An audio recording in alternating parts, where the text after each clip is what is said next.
오늘은 삼성중공업에 대해서 물어보셔서 오늘 조선주 삼성중공업에 대해서 한번 다뤄보도록 할게요. 삼성중공업 최근 주가가 좀 많이 떨어지고 있죠. 고점 대비해서 24% 떨어지고 있습니다. 조선주 진짜 좋긴 한데 앞으로 실적도 잘 나오겠죠. 저가 소주에 대한 물량도 끝나고 이제 본격적으로 실적이 잘 나올 것이라고 생각이 들어서 굉장히 좋을 거라고 보고 있긴 하지만 주가가 이렇게 떨어지는 거는 당연히 피크아웃 우려가 있습니다. 아무래도 조선주도 경기 민감주이기 때문에 지금같이 물동량도 안 좋고 해운도 지금 별로 안 좋잖아요. 뭐 반도체가 잘 팔리고 가구도 잘 팔리고 자동차도 잘 팔려야 뭐 해운 쪽으로 이렇게 물동량도 늘어나고 하는데 LNG선은 그나마 괜찮긴 한데 컨테이너선이랑 요쪽은 경기를 많이 타기 때문에 이 부분에 있어서 좀 우려가 생기는 것 같아요. 그리고 이따 뒤에서 다시 보시겠지만 발주량도 많이 줄어들고 있습니다. 그래서 피크아웃 우려가 계속 생기고 있는데 주가가 반등하려 그러면 요 우려가 어느 정도는 좀 완화가 돼야 된다고 보고 있어요. 일단은 조선주는 괜찮긴 한데 조금은 지금까지는 수주 잔고가 잘 쌓였지만 앞으로가 과연 어떻게 될까? 이게 가장 핵심인 것 같습니다. 이따 뒤에서 한번 다시 보도록 할게요. 사실 저는 조선주를 굉장히 좋게 봤었어요. 2년 전에도 내가 조선주를 조금씩 모아가는 중인 이유. 이게 1탄이죠. 2탄에 대해서도 한번 뭐 조선주에 대해서 굉장히 좋다. 이런 이야기를 많이 말씀드렸거든요. 근데 지금은 조금 생각이 많이 바뀌었습니다. 제가 어떤 산업을 투자한다 그랬을 때 무조건 그 산업을 계속해서 좋아할 수만은 없어요. 좋을 때도 있고 안 좋을 때도 있는데 지금은 조금 피크아웃에 대해서 저도 조금 불확실성이 있다고 보고 있거든요. 그래서 2년 전에는 이렇게 좋게 보고 있다라고 말씀을 드렸지만 최근 3개월 전에는 국내 조선사 성과도 오르고 수주도 많은데 이 점은 우려스럽다. 걱정되는 점에 대해서 말씀을 드렸죠. 그리고 3개월 전뿐만이 아니라 2개월 전에도 말씀드렸습니다. 이제부터는 진짜 조심해야 되는 이유. 조선주는 앞으로는 무조건 실적이 잘 나올 것은 거의 확실한데 이 점에 대해서는 좀 우려스럽기 때문에 이 점은 좀 주의하셔야 된다라는 말씀을 드렸어요. 3개월, 2개월 전에 말씀을 드렸는데 보면 지금이 11월이죠. 3개월 전이었으면 8월 정도였습니다. 요때 제가 영상을 올렸었고 그리고 2개월 전이었으면 9월이었죠. 요때 영상 올리고 난 다음에 주가가 또 많이 하락을 했어요. 사실 조선주 진짜 좋긴 한데 아직은 조금 불확실성이 있는 것 같아서 저는 개인적으로 지금은 접근을 하지는 않을 것 같아요. 이 점에 대해서 한번 말씀드려보도록 할게요. 일단 첫 번째로 요거는 신조성과 지수랑 중고성과 지수입니다. 신조성과는 계속 올라가고 있고 중고성과는 떨어지고 있죠. 보통 요거는 선박이랑 자동차도 마찬가지인데 자동차도 보통 중고차가 먼저 경기를 반영을 하거든요. 선박도 마찬가지입니다. 보시면 과거에도 이렇게 오르락 내리락 할 때 중고성과가 먼저 떨어지고 신조성과가 나중에 떨어지는 모습을 보이거든요. 대체적으로는 일치하긴 하지만 미세하게나마 중고성과가 먼저 이렇게 움직이는 모습을 확인할 수가 있습니다.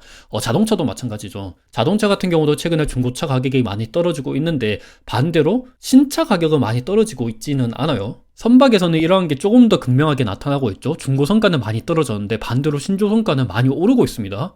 과거 2000년도부터 해서 20년간 이어지던 트렌드가 최근에는 좀 무너지고 있는 모습을 보이고 있거든요. 이에 대한 이유는 선박사 입장에서 수주 잔고가 많이 쌓이다 보니까 가격 협상력에 있어서 조금 우위를 가지고 있다라고도 생각을 할 수 있는데 결국에는 중고성가가 이렇게 떨어진다는 거는 추후에 신조성가가 떨어지든 아니면 중고성가가 올라가든 결국에 만나게 되어 있거든요. 이런 불확실성이 좀 있어서 저는 개인적으로 이 점을 한번 생각을 하셔서 투자 결정을 하셔야 되지 않나라는 생각을 가지고 있습니다. 그리고 신조성가랑 중고성가뿐만이 아니라 보시면 발주량이랑 수주 잔고를 보더라도 보통 발주량이 늘어나면 당연히 수주 잔량도 늘어나고 발주량이 떨어지면 수주 잔량도 떨어지겠죠. 요거는 당연히 상식적인 거예요. 근데 최근에는 보면 해운사들 입장에서 발주량을 줄이고 있는데 수주 잔고는 올라가고 있습니다.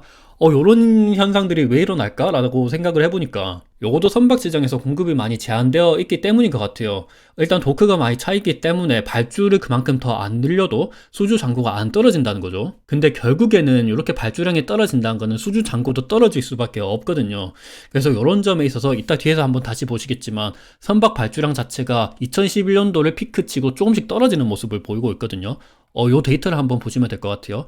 2020년도, 2021년도, 22년도, 23년도 월별 누적 수주 금액인데 보면 2020년도에서 21년도 갈 때 이렇게 요게 21년도예요. 굉장히 많이 늘어났죠. 21년도에 피크를 쳤습니다. 근데 2022년도 들어서 조금씩 이렇게 21년도 대비해서 그렇게까지 많이 못 오르고 있다가 9월 달부터 해서는 22년도에 21년도보다 오히려 좀 떨어지는 모습을 살펴볼 수가 있죠. 그리고 2023년도를 보면 확실히 7월은 22년도랑 비슷하긴 한데 8월 들어서 22년도보다 더 떨어지고 있고 9월도 21년도 대비해서 22년도 떨어지고 있고 23년도도 떨어지고 있죠. 10월까지는 아직 데이터가 나오지는 않았어요. 근데 10월에도 최근에 발주 물량을 보면 그렇게까지 뭐 좋을 거라고는 보이지가 않고 있죠.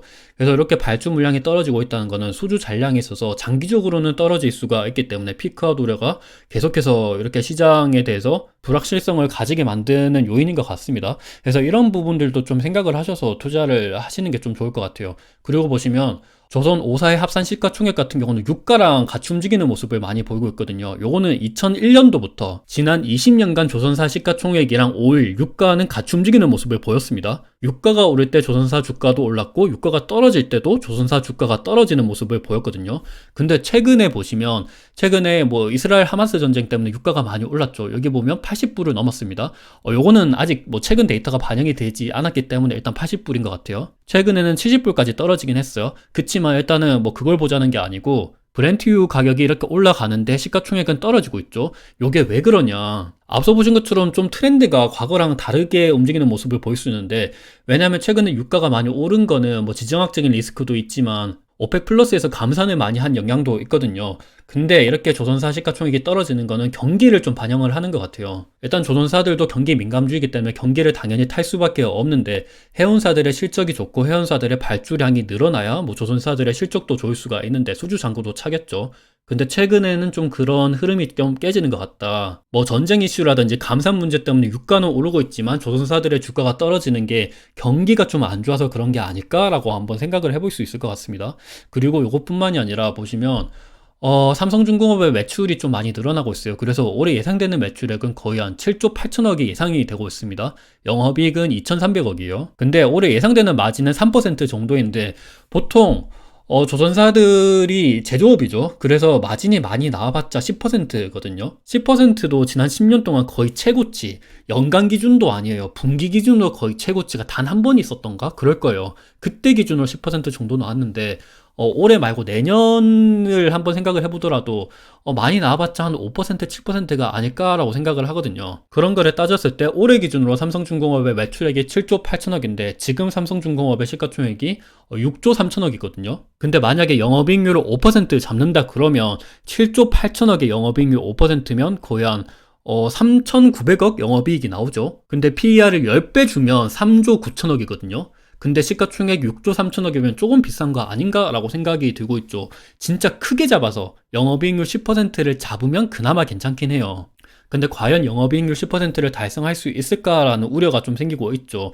그리고 요거뿐만이 아니라 앞으로 뭐 조선사들의 영업이익은 꾸준히 늘어날 거다. 뭐 당연하죠. 그래서 2023년도 매출액이 7조 8천억, 그리고 24년도는 9조 7천억, 그리고 25년도는 10조가 예상이 되고 있는데 보면 일단은 여기 컨센서스대로 하면 영업이익도 10조 8천억에다가 8천억이니까 한 8% 정도 마진을 생각을 하고 있는 것 같아요. 근데 지금 시가총액이 6조 3천억이니까 지금 시가총액은 2025년도 그때 실적을 좀 미리 당겨서 밸류에이션을 측정한 거 아닌가라는 좀 생각이 들고 있는 것도 사실인 것 같아요. 그렇다고 해서 밸류에이션을 뭐 20배, 30배 주기에는 뭐 얘네들이 제조업 기반이고 뭐 많이 나와봤자 영업이익률이 10% 정도인데 그 정도 주기는 좀 무리가 있지 않나라는 생각도 들고 있거든요. 만약에 삼성중공업이 뭐 카타르 프로젝트도 계속해서 수주를 받고 수주 잔고도 계속 늘어나고 성과도 계속 늘어나서 26년도, 27년도까지 매출액이랑 영업이익이 꾸준히 증가를 한다 그러면 주가가 다시 상승을 할 수 있긴 한데, 최근에는 앞서 보신 것처럼 수주 금액이 2021년도 피크를 치고는 좀 떨어지고 있는 모습이 좀 불안하긴 합니다. 그래서 이런 것들을 봤을 때는 조금 투자를 하시더라도 수주 계약 추이를 보시면서 투자를 하시는 게 맞는 것 같아요. 그리고 뭐 말씀드렸다시피 발주량도 떨어지고 있고요. 그리고 중고 성과는 많이 떨어지고 있죠. 그래서 이런 것들도 한번 생각을 하셔서 투자를 하셔야 될 것 같다는 말씀을 드리고 싶습니다. 그렇다고 하더라도 사실 삼성중공업은 최근에 실적은 굉장히 좀 드라마틱하게 잘 늘어나고 있어요. 2023년도 1분기 그때 이렇게 뭐 실적이 나왔는데 계속해서 우상향을 하고 있죠. 4분기랑 뭐 내년도 1분기, 2분기도 계속해서 우상향 할 것이라고 일단 보고 있습니다. 그래서 삼성중공업의 장기 10년간 실적 추이를 보면 여기 빨간색이 영업이니까 지금 빨간색보다 낮은 거는 적자를 기록했었던 때였어요. 대부분 삼성중공업은 10년 동안 적자를 기록했었던 때가 많았거든요. 근데 최근 들어서는 이 빨간 선을 넘어가고 있죠. 최근에 좀 실적이 괜찮다, 흑자로 전환하는 모습을 보이고 있다. 근데 사실 조선사들은 실적을 보고 투자하면 안 돼요. 보통 수주 잔고를 보고 투자를 하고 발주 금액을 보고 투자를 하는데 수주 잔고는 지금 늘어나고 있는 게 공급이 어느 정도 제한이 되어 있기 때문에 그런 거고, 하지만 발주량이 좀 줄어드는 걸로 봤을 때는 조금은 불안한 모습을 살펴볼 수 있다라는 말씀을 좀 드리고 싶습니다. 그리고 보면 뭐 자본금 변동 추이를 보면 삼성중공업 굉장히 힘들었어요. 사실 이거는 모든 조선사들이 마찬가지이긴 했죠. 2019년도 말에 삼성중공업의 발행 주식 총수가 6억 3천만 주였습니다. 2020년도 말쯤에도 뭐 똑같았죠. 근데 21년도 말쯤에 보면 갑자기 이렇게 많이 변하죠. 근데 또 되게 웃긴 게 액면 금액이 5천원인 게 1,000원으로 액면 분할을 했다는 거죠. 액면 분할을 5분의 1 했으면 당연히 발행 주식 총수가 5배 늘어나야 되거든요. 그래야 자본금이 유지가 되죠. 근데 희한한 게 자본금도 줄어들었습니다. 아니, 액면 금액도 줄어들고 자본금이 줄어들었다. 이거가 뭘 의미하지? 그리고 발행 주식 총수도 5배가 늘어난 게 아니에요. 2억 5천만 주만 늘어났죠. 뭐지? 라고 생각을 해보니까 사실 이때 삼성중공업이 뭐 무상 감자도 했고 유상 증자도 했고 액면 분할도 했고 난리도 아니었습니다. 그만큼 업황이 굉장히 힘들었다라는 거죠. 지금이야 뭐 LNG 선에 대해서 각광을 굉장히 많이 받고 친환경 선박에 대해서 뭐 사이클이 도래한다, 뭐 노후 선박에 대해서도 이제 교체를 해야 된다 이런 이야기가 나오면 있으면서 컨테이너선이랑 LNG 선, 그리고 최근에는 FLNG 이런 쪽으로 계속 수주를 받으면서 실적이 늘어나고 있는데, 이때까지만 하더라도 거의 진짜 망하다시피 하던 회사였거든요. 앞서 보신 것처럼 매년 적자를 기록하던 회사였어요. 유보율도 계속 깎이고 부채 비율은 늘어나고 순연금도 계속 마이너스 적자로 나타나고, 그나마 삼성중공업은 뭐 최대 주주가 삼성전자, 삼성생명도 있었나? 삼성전기도 있고, 뭐 여튼 그렇죠. 삼성 SDS도 있고. 그나마 삼성그룹이 돈이 많기 때문에 괜찮았었던 거지 굉장히 좀 업황이 안 좋았습니다. 근데 최근에는 LNG 때문에 좀 좋긴 한데, 과연 저도 좀 장기적으로는 좋을 거라고 생각을 해요. 근데 일각에서는 이런 우려도 있어요. 2007년도, 2008년도 글로벌 금융위기 이후로 조선사들, 그리고 해운사들도 마찬가지죠. 치킨 게임이 굉장히 많이 진행을 했었고, 그때 직원도 굉장히 또 많이 감원을 했었거든요. 구조조정이 장기간 들어갔는데 과연 지금은 괜찮을 수 있을까라는 걱정이 조금씩 있는 것 같아요. 장기간 투자했었던 사람들 입장에서는 조선사들을 투자하기에는 좀 이런 불안감을 가지고 투자할 수밖에 없거든요. 그래서 일반 투자자들이 봤을 때 조선주들을 바라보는 그런 시선 자체가 좀 굉장히 좀 불안한 주식이다라고도 느낄 수 있을 것 같아요. 근데 최근에 나타나는 발주 시장이나 이런 것들은 설마 이번 사이클이 지나가면 또 적자가 나타난 거 아니야? 라는 뭐 의문이 생길 수도 있을 것 같죠. 그나마 LNG선에 대해서 기대감이 있기 때문에 이번 사이클이 지나간다고 하더라도 그래도 어느 정도 좀 실적이 받쳐주지 않을까라고는 생각을 하고 있긴 하지만, 그래도 만약에 실적이 피크아웃을 친다 그러면 이것도 좀 두려움의 요인이 될 수 있다고 생각을 하고 있습니다. 그럼에도 불구하고 일단 삼성중공업은 뭐 공급 계약 체결을 굉장히 많이 따내고 있어요. LNG선에 대해서도 이렇게 수주를 많이 따내고 있고, 그리고 컨테이너선도 수주 많이 따내고 있어요. 그리고 뭐 컨테이너선뿐만이 아니라 원유 운반선도 이거는 탱커죠. 탱커 쪽으로도 수주를 많이 따내고 있습니다. 그러다 보니까 이번 3분기 말 기준으로 수주 잔고는 거의 27조 가량이 있습니다. 27조 수주 잔고 굉장히 많아요. 사실 수주 잔고가 이렇게 많으면 시가총액도 거의 뭐 10조 이상은 돼야 될 거라고 생각을 하는데, 근데 시장에서 그렇게 평가를 안 하고 있는 거는 수주 잔고는 많이 늘어나긴 했지만 발주량 자체가 줄어들고 있기 때문이라고 생각을 하거든요. 결국에 발주가 돼야 수주 잔고가 유지가 될 수 있는데, 지금은 공급이 제한되어 있고 도크가 꽉 차 있다 보니까 수주 잔고가 유지가 되고 있긴 하지만, 뭐 물론 앞으로 이런 뭐 프로젝트가 있다고 해요. 이런 프로젝트 때문에 계속해서 발주가 나타날 것이다 라고 얘기하고 있긴 한데, 앞서 보신 것처럼 실제 데이터 자체는 2021년도 그때 피크를 치고 좀 떨어지는 모습이 보이고 있거든요. 그리고 보시면 사실 우리나라 조선사들은 LNG 운반선을 보고 그냥 투자를 하시는 게 맞다고 생각을 해요. 일단 LNG 운반선의 운임은 아직까지 높은 추세입니다. LNG 운반선의 운임이 높다 보니까 성과도 안 떨어져요. 이게 신조성과가 계속 올라가고 있고 중고성과가 떨어지는 것을 뭐 앞서 보신 것처럼 뭐 그런 영향이 여기서 또 나타나고 있는 거죠. LNG 성과도 계속해서 올라가고 있고, 요거는 1996년도부터 해서 데이터를 보면 LNG 신규 수주가 수주 잔고가 이렇게 뭐 2007년도, 2008년도 요때 많이 올라갔다가, 그리고 2015년도 많이 올라갔다가 최근에 드라마틱하게 많이 올라가고 있어요.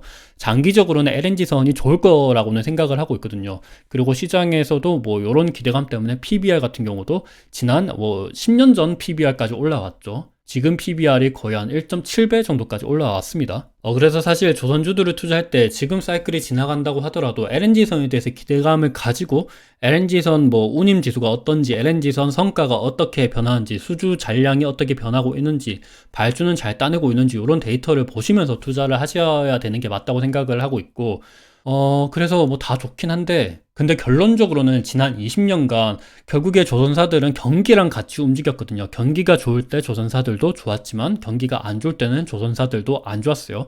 근데 앞으로 경기가 좋을까? 요거를 봤을 때는 조금 걱정이 많이 들고 있긴 하죠. 고금리이기 때문에 금리가 높다는 거는 사람들이 소비가 그만큼 안 할 수가 있거든요. 뭐 물론 지금 미국에서는 소비가 굉장히 많이 된다고 하고 있긴 하지만 지금 연체율도 조금씩 올라가고 있고 상각도 조금씩 많아지고 있죠. 전기차, 자동차 쪽으로도 안 좋아진다라는 이야기가 있는 만큼 경기가 조금 안 좋아지면 조선사들한테도 안 좋을 수 있다. 이런 점을 한번 생각을 하셔서 투자를 하셔야 된다고 생각을 하고 있습니다. 그래서 결론적으로는 조선사들 진짜 좋은데 지금 시가총액은 2024년도, 25년도 그때 실적을 좀 미리 땡겨서 어느 정도 밸류에이션을 측정받은 것 같고 앞으로 이 밸류에이션이 어느 정도 좀 유지가 되기 위해서는 발주 그리고 수주 잔고 그런 데이터가 어느 정도 입증을 해줘야 된다라고 생각을 하고 있습니다. 앞으로 계속해서 수주 잔고가 잘 나온다 그러면 전혀 문제가 없어요. 근데 지금 경기 상황 자체는 과연 이 발주가 유지가 될 수 있을까? 이런 두려움이 있기 때문에 이런 부분까지 한번 고려하셔서 투자하시는 게 맞다고 생각을 합니다. 오늘 영상은 여기서 마무리하도록 하겠습니다. 어느 정도 도움이 되셨으면 좋을 것 같아요.